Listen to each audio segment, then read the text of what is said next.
নমস্কার বন্ধুরা, আজ চলে এলাম একটি নতুন রেসিপি নিয়ে, নিরামিষ মটর পনির।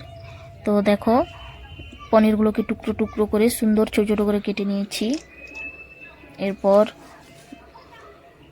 কুচানো আদা, কিছু কাজু বাদাম আর অল্প মগজদানা, এরপরে দিচ্ছি পোস্ত, পরে দিচ্ছি কাঁচা লঙ্কা। এগুলো ভালো করে শিলনোড়াতে বেটে নিলাম। তো যাদের মিক্সার গ্রাইন্ডার আছে বেটে নিতে পারো, আমি অল্প মশলার জন্য গ্রাইন্ডারে দিলাম নি, এতে নিয়ে নিলাম বেটে। এরপরে দেখো, কড়াতে তেল গরম করে এবারে ধীরে ধীরে পনিরগুলোকে দিয়ে দিলাম ভাজার জন্য। হালকা করে ভেজে নিতে হবে এগুলো। তো একটু ভেজে নিলে স্বাদ খুব সুন্দর হয়।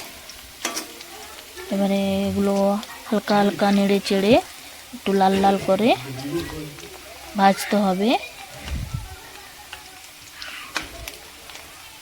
দেখো কত সুন্দর লাল লাল করে ভাজা হচ্ছে, একদম বিউটিফুল কালার। তো এগুলো ভাজা হয়ে গেলে এগুলো কড়াই থেকে নামিয়ে নিচ্ছি একটা পাত্রে করে। আর এক সাইডে গরম জল বসিয়ে নিলাম একটু। তো এগুলো নামিয়ে এতে একটু উষ্ণ গরম জল দিয়ে দিলাম। গরম জলটা দিলে এটা একটু নরম থাকে, না হলে একটু শক্ত শক্ত লাগে। আর নরম থাকলে এটা খেতেও ভালো লাগে।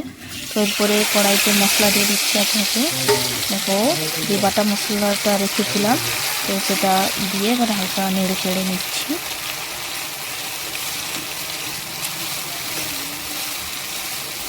তো লো টু মিডিয়াম আছে রাখতে হবে।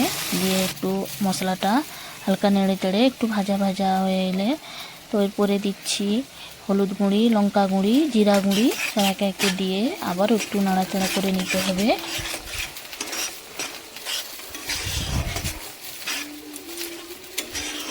তো একটু ভালো করে নাড়াচাড়া করে নেওয়ার পর এবারে এতে দিচ্ছি স্বাদ মতো লবণ, স্বাদ মতো চিনি। চিনিটা মাস্ট দিতেই হবে, আর চিনিটা দিলে খুব টেস্টফুল হয়।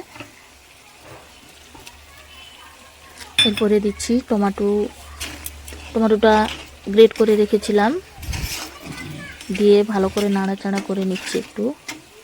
তো মশলাটা একটু ভাজা ভাজা হয়ে এলে এরপরে এতে দিব মটর।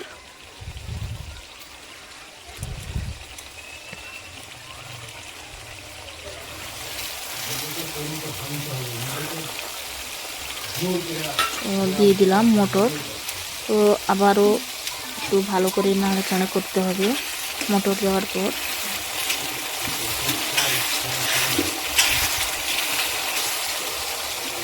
তো এরপরে এতে দেব ভেজে রাখা এই পনিরগুলো।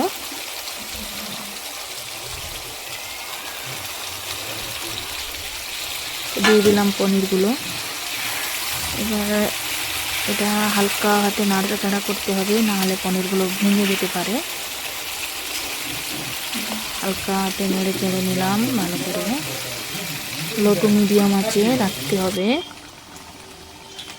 এরপরে হালকা একটু জল দিয়ে দিলাম।